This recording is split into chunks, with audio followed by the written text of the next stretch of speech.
There's not one guy, one person in the history of this program that's bigger than the program. What's better than this? Guys being dudes. Yeah, let's get in big Pac-12, baby. Okay, Oregon State beats UCLA 36-24. Colorado drops to Stanford in double overtime 46-43. Washington beats Oregon 36-33, and USC gets just demolished by Notre Dame 48-20. What game do you guys want? Well, let's start with Oregon State, UCLA. Anything on that besides Oregon State? Playing well, good defense. So both these teams came in 4-1, and I think they're both pretty solid. Like, the thing about the Pac-12, which is so funny to me, is that they won't be around next year, and yet this is the most exciting conference this year, by a large amount. All of these teams are pretty good. They have pretty good offenses, and they can all do damage to each other, and that just kind of makes I'm looking at all four of these games, and all four of these games were fun. They were all fun watches and very entertaining. And so I don't have a lot to say about this particular game. I think Oregon State is a dangerous 5-1 team in the Pac-12. I would not want to play them. I think Washington State is dangerous. I think UCLA is dangerous. I think they can all be dangerous on certain days that they come. So good for the Beavers. I don't have much to say about that game other than that, though. Mark, the DJ resurgence, baby. Yeah, DJ baby. I They're like dangerous. it. It's funny. I was gonna say them and Wazoo got waxed at home by Arizona. They did. So they did. Pac-12 is the Pac-12 is like the Big 12 this year on stimulants of some sort. It's just more fun. Everyone's mid, but they're good mid. Yeah. It reminds me of the Big 12 of past, of where when Baylor, TCU, Texas Tech, they're all heavy hitters in the top 25. But now you see these teams in the top 25 and only two Big 12 teams in the top 25. But Ryan loves those old Baylor teams. He loves them. I love them so much. Yeah. Love them so much, guys. Guys, Colorado. I feel like I'm trying to find a week where we don't talk about Colorado, because they don't always deserve to be talked about. But every week they're just having one of the most entertaining games in college football, going into double overtime after being up 29-0 at half and losing to Stanford 46-43. Deion Sanders has gone into overtime, I think 3 times now, and every single time he elects to get the ball first. He wants the ball first. And you don't do that. You don't do that. You can. You can, but you shouldn't. Oklahoma used to do that. Cool. Cool. But you shouldn't do that. That actually makes me feel worse now. I think to your point, Patrick, is that the strategy isn't working. Fool me once, shame on you. Fool me twice, shame on me.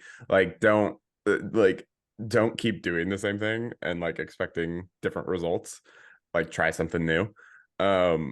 This was I didn't actually watch this in real time, but this was comical. This is one of those things that's 29-0.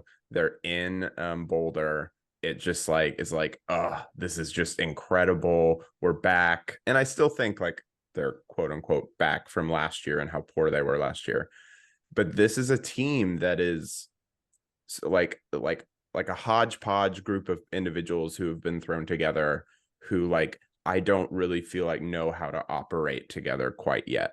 And you saw that happen in the second half against a not very good Stanford team. And they just kind of fell apart. And I don't think that Coach Prime really knew how to get his team back together. And I don't think he could really pull them back together from this, I don't know, this resurgence of Stanford football. I have no idea. I don't know how you let this happen as a coach, but also at the same time, it makes sense on why it happened to me. I don't think we know who Colorado is yet. I don't think we've known all season. And I don't think we probably will until the next couple of years. Would agree. And I don't think we're going to get another couple of years with probably not with him at the helm. I think it's next year. I've said it from the jump. And I believe that was a game he had to win.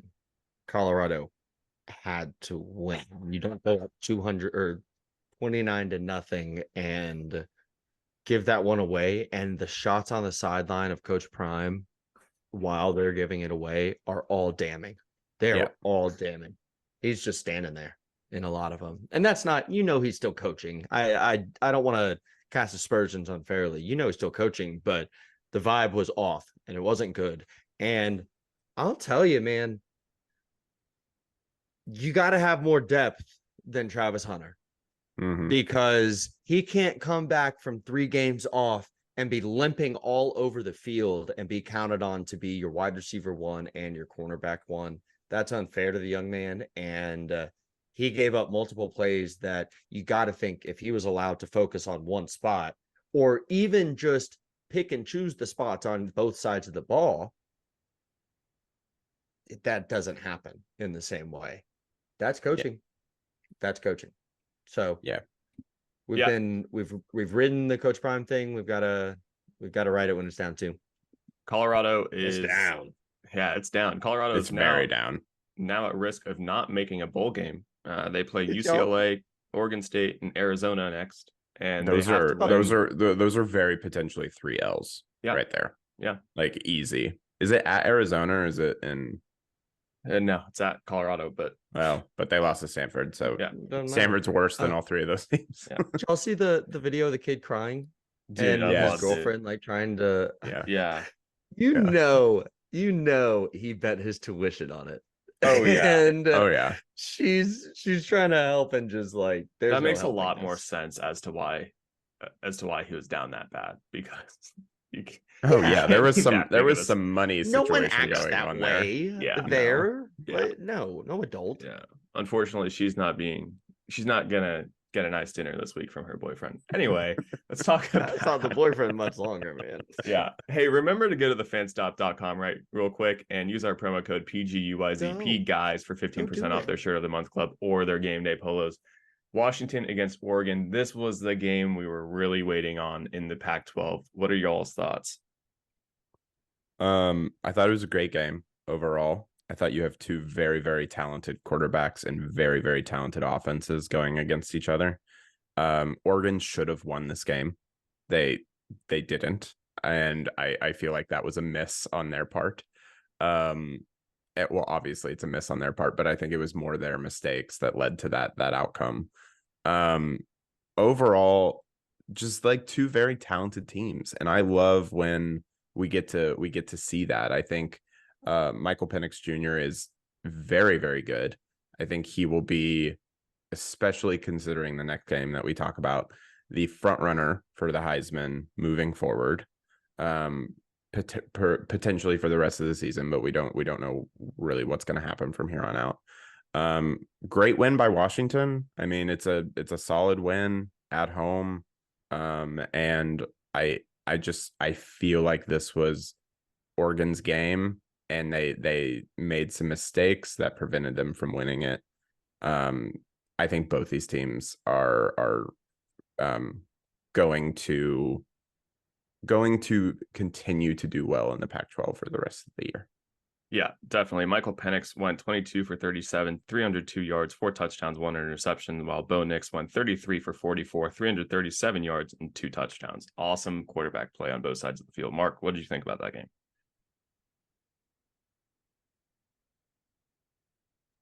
Sorry, I was on mute.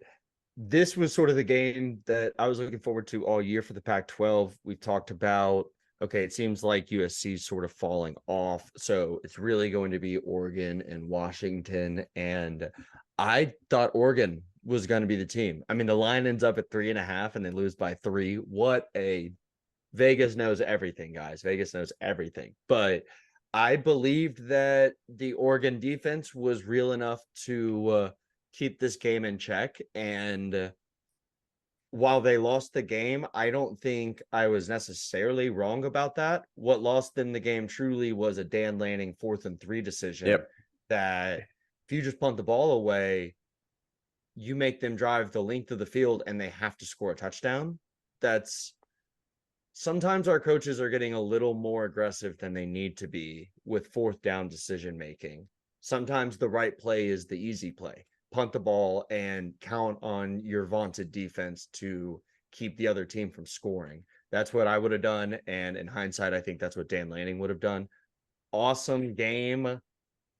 Kind of sucks that now Washington has the tiebreaker over Oregon, because I'd like to see Oregon be the one that breaks through. But go Huskies, man. Michael Penix Jr. That's your Heisman frontrunner.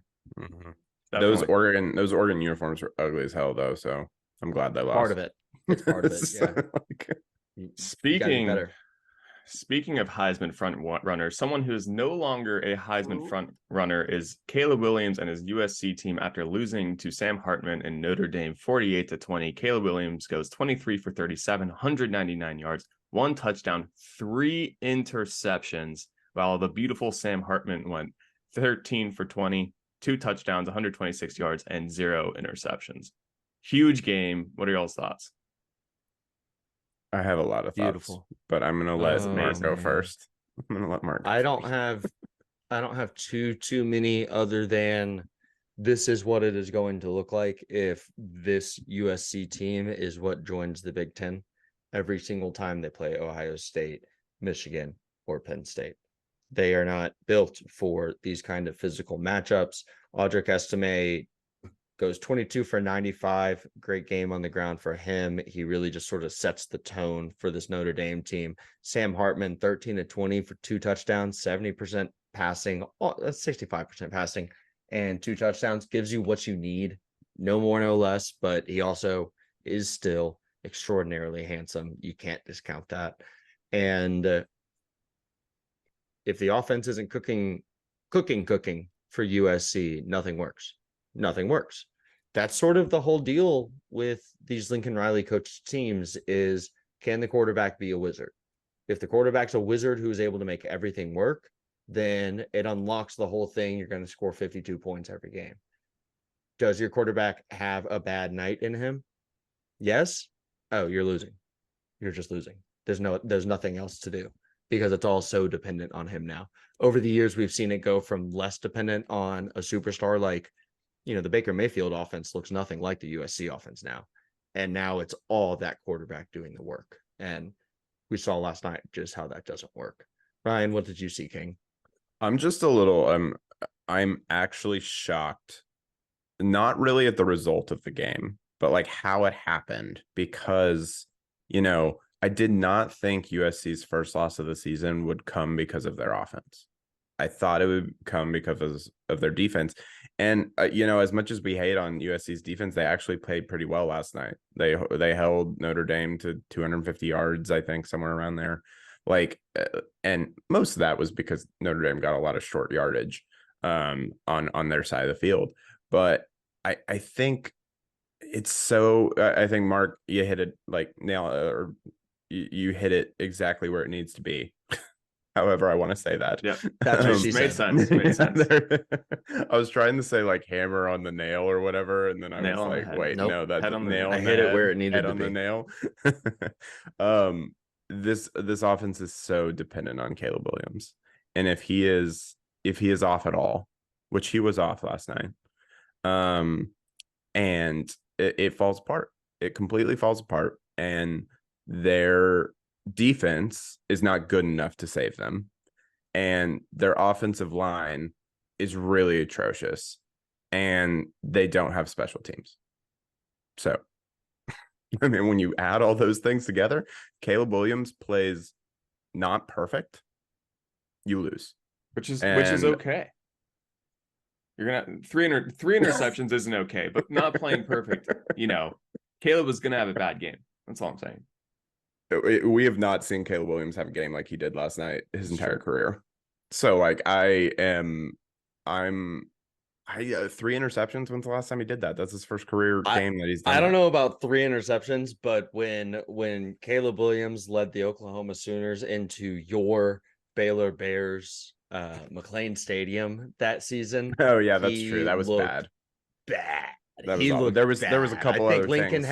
I think Lincoln had just told him about the USC move, and his head was all spinning. I think that's what had gone down there. I think what I want to say about the USC like Lincoln Riley experience is the interesting note to me is we've talked about like all 3 of these teams today, like 6 of these teams really, we had a lot of coaching changes in 2021, right? We had, Brian Kelly moving from Notre Dame to LSU. We had Mario Cristobal moving from Oregon to Miami.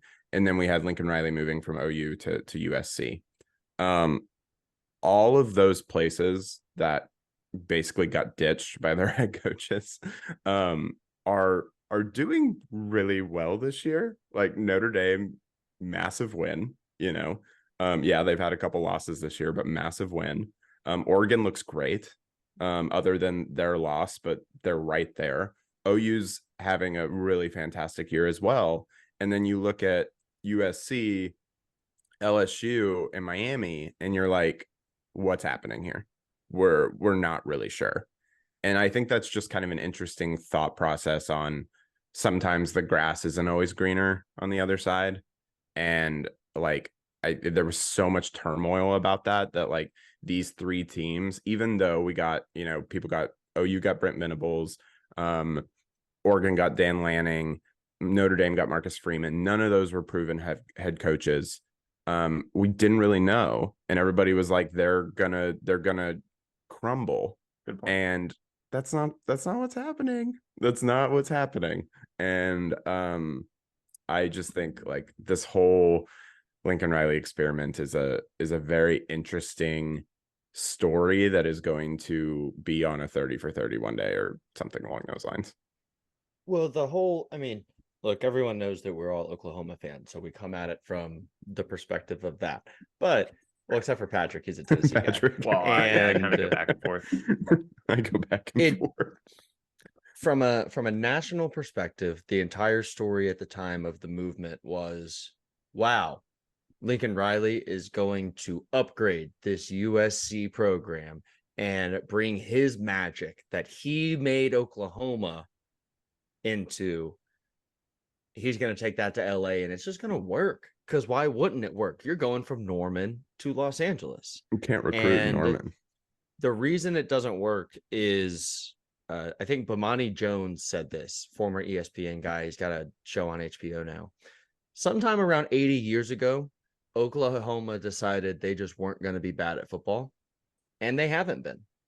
And it's just inertia. The recruiting pipeline to Texas is as strong as it has ever been. It was as strong as it had ever been when Lincoln Riley was the coach.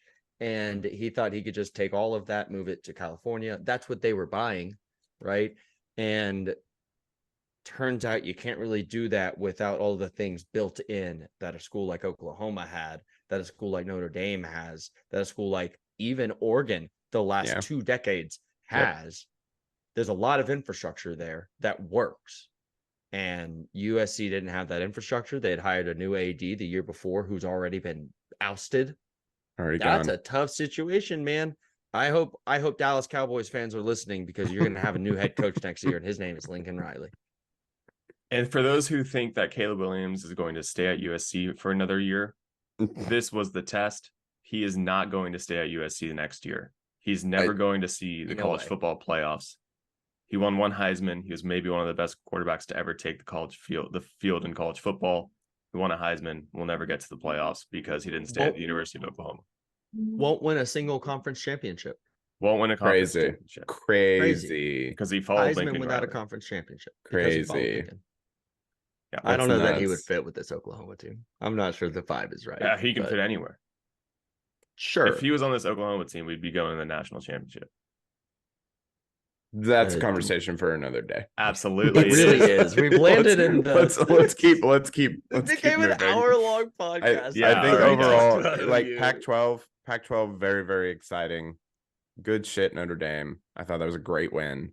And the kick return touchdown was so nice. It's just nail in the coffin kind of stuff. Yeah. I mean, it's so good. It's so good. And I think you have a lot of Notre Dame fans who are very excited about it, but I think you might have more Oklahoma fans who are more excited about the game. So absolutely.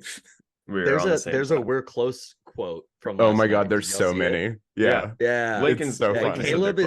Caleb is standing next to him, and I'm watching Caleb's face the entire time, and it's like he's aware of the discourse around Lincoln saying we're almost there. And We're he's close. like, should have stayed.